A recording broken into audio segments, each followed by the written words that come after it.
So, hello everyone. My name is Erja Retzén and I come from Nasdaq Nordic. We have a Nordic IPO team there. I've been within the company over 12 years, so I'm socialized. But my background is that I have master in science in engineering, so very weird position. Work with financial institutions. But then I also know the struggle and pain of the startup company because I'm a co-founder to a brewery. But that's a hobby.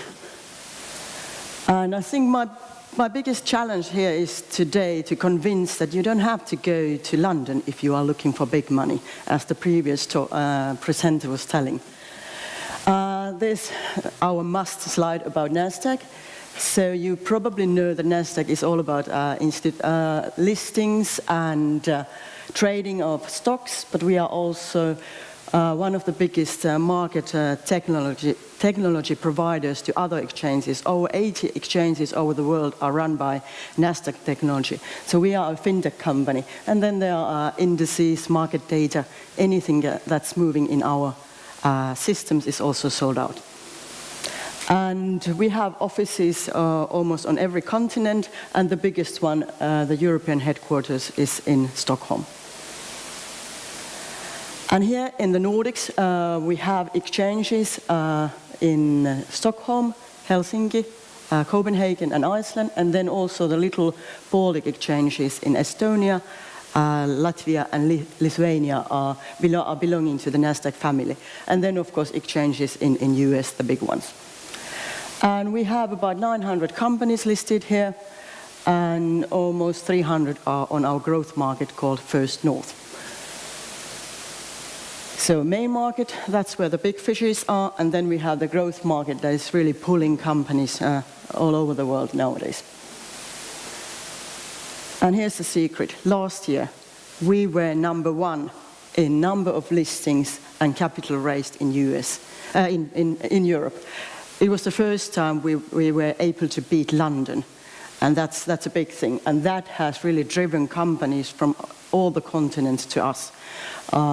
We have had our UK companies listed on our venues, and there are other companies queuing to enter the markets via our listing venues. So 80 to 64, 67, yeah, #1, and also capital raised. It was almost 8 billion euros companies were raising money last year. And we had here in the Nordics 2 biggest IPOs in Europe last year. They were Dong Energy and Nets in Denmark. And this year we have continued the good growth. We are still #1 in number of new IPOs. And what does it mean? Now we have had 75 new companies entering our markets, and Stockholm is actually on the driver's seat. They are doing a remarkable job. 46 companies have got listed to the First North, the growth market, and then 18 new companies to main market. And already we have raised 2 billion euros.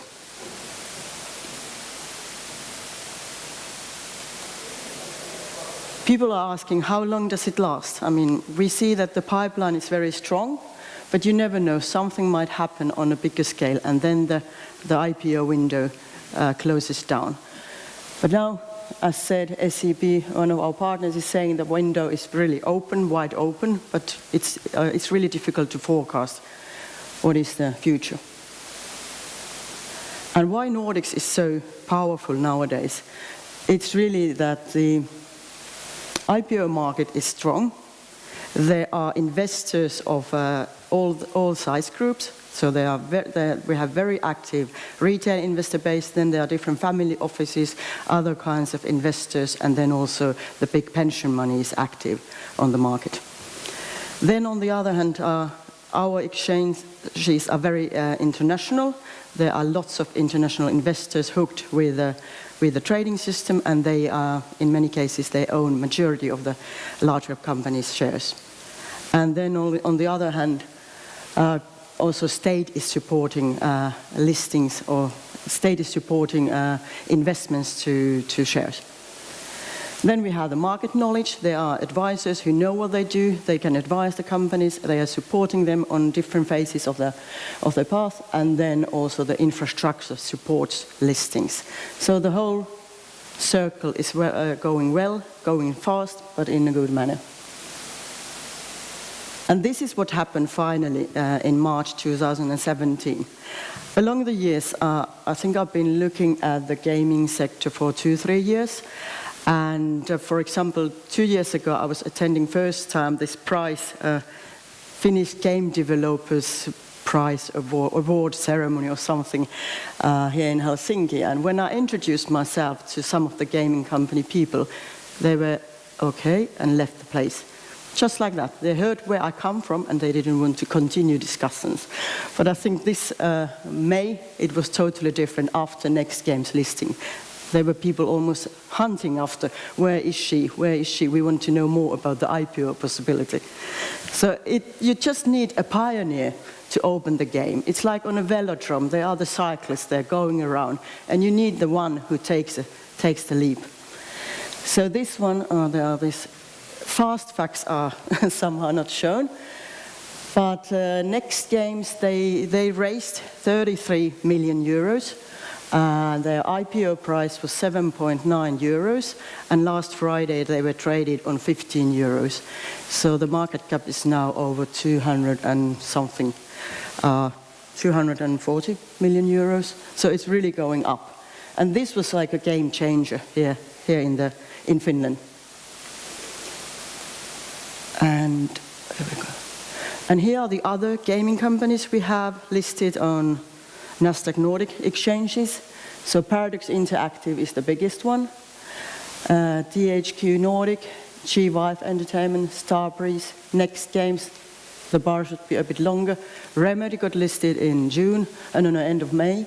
Stillfront, Nitro Games is also from Finland. They got listed in Sweden, in First North Stockholm, and then came in Corps.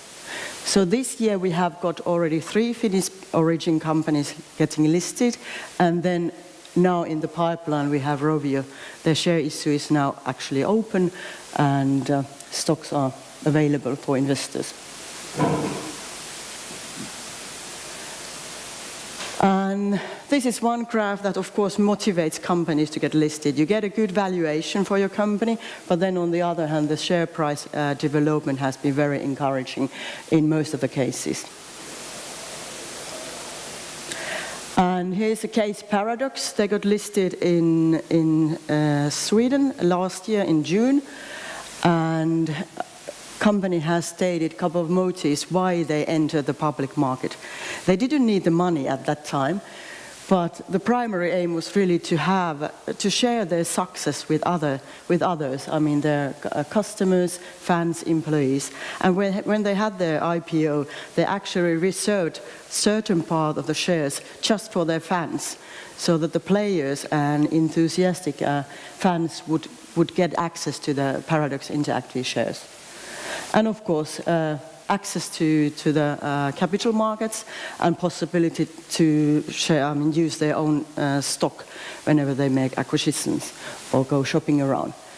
Improve visibility. You are there, you are seen and heard. You are not just one company along the others. To get a valuation for your company and also liquidity for your share. And the outcome was actually they got over 20,000 new shareholders who invested in Paradox.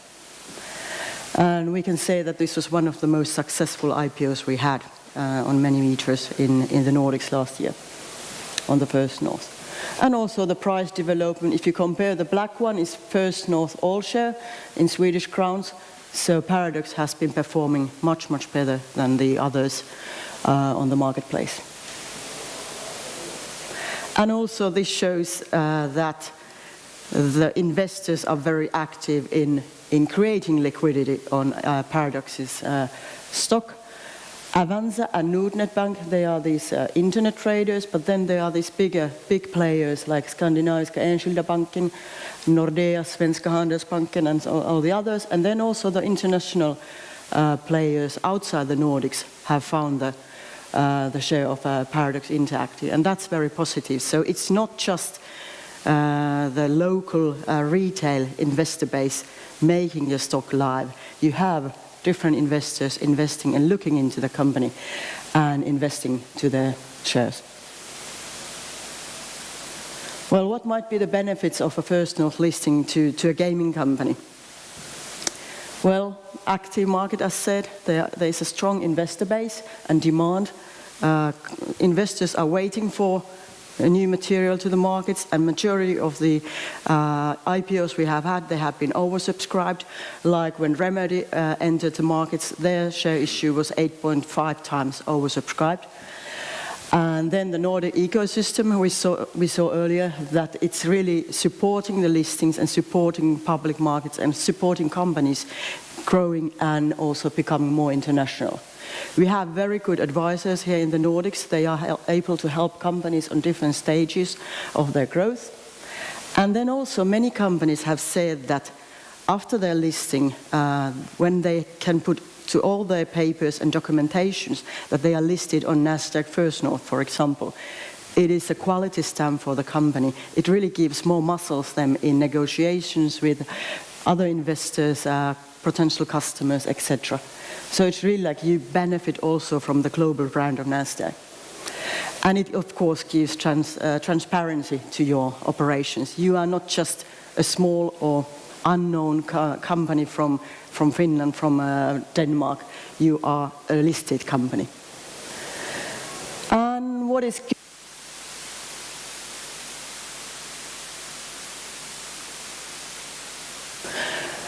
So over 50 companies that were originally listed on First North have actually moved to the main market.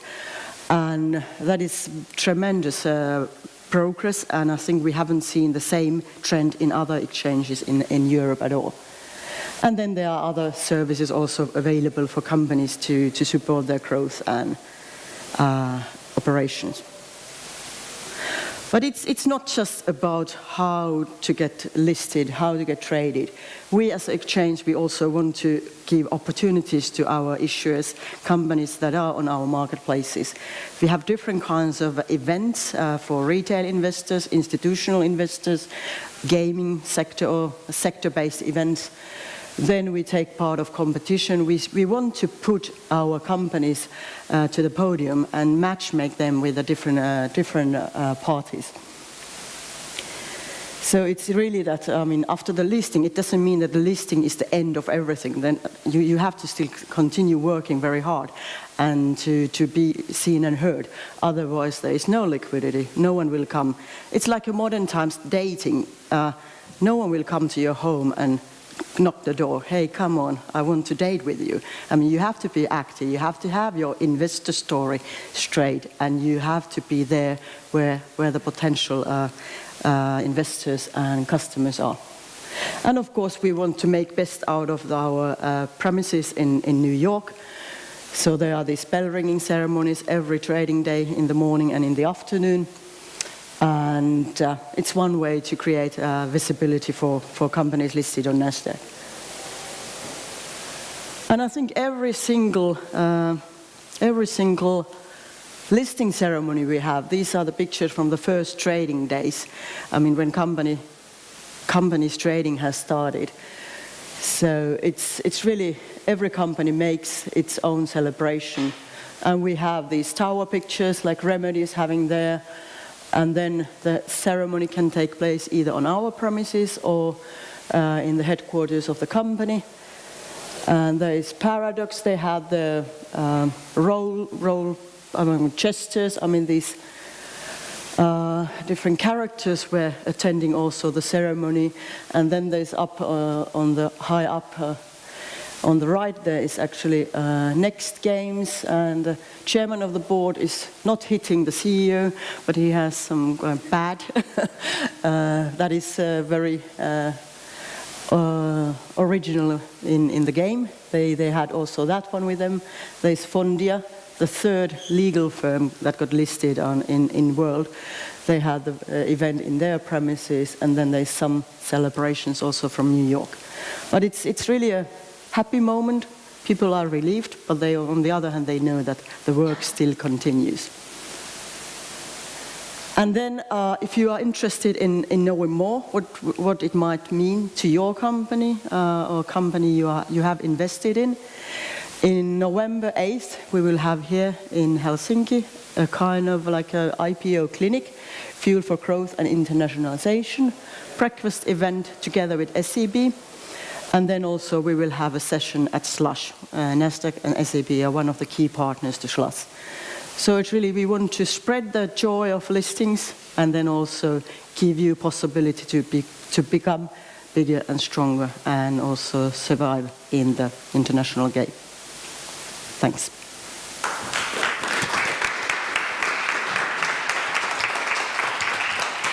And we do have time for questions if you guys want to ask something.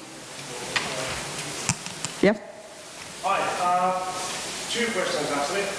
First one is that you talk about time window, and in regards to games, do you think that that window is still going to be open for a long time, or years to come, or is this kind of like a seasonal thing or new thing that game companies do make IPOs? And also, is it true that it's kind of expensive to get listed? Like I have heard that it can cost you a lot of $100,000 to get listed, so it's not something for a small new company. So you should be looking at least quite a sum of money to kind of like afford the listing. Yeah, well, I don't have great questions, by the way, but I don't have the crystal ball, so I hope the window is still open. We have a very, as said, we have a very strong pipeline to this year, next year, and year to come. But really, it's on a bigger scale question what might happen. But the latest listings we have seen on the gaming sector, they have been heavily oversubscribed. So I think it looks promising still. And then the other one, of course, getting listed, it costs money, and it depends on how big the transaction size is.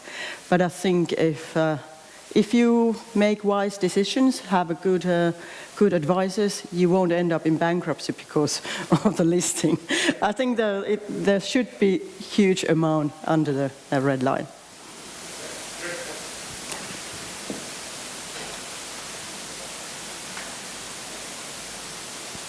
Anything else? My microphone disappeared, sorry. Do you guys have any other questions? I actually have one. Yep. You actually mentioned that Paradox have some shares for fans that want to be part. How much does it influence other investors to know that there are users that can actually have shares of the company? Well, Paradox was marketing these shares. I mean, they had a lot of shares in a certain system just available for the fans. So the gaming community got a little, how do you say, password, and then they were able to access those shares. And if something was left, that was then sold to other, public.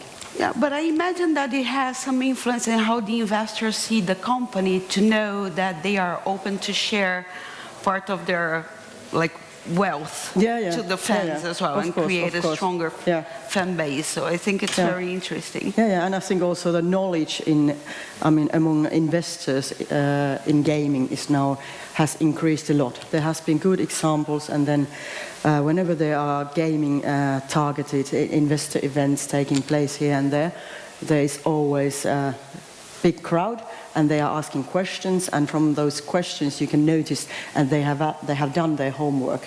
So that's a good thing, that the knowledge of the sector itself or the gaming industry is increasing all the time, and then it means that the investors are able to evaluate the offerings and also then invest more. That's what we hope. Yeah, that's really good. Thank you. Do you guys have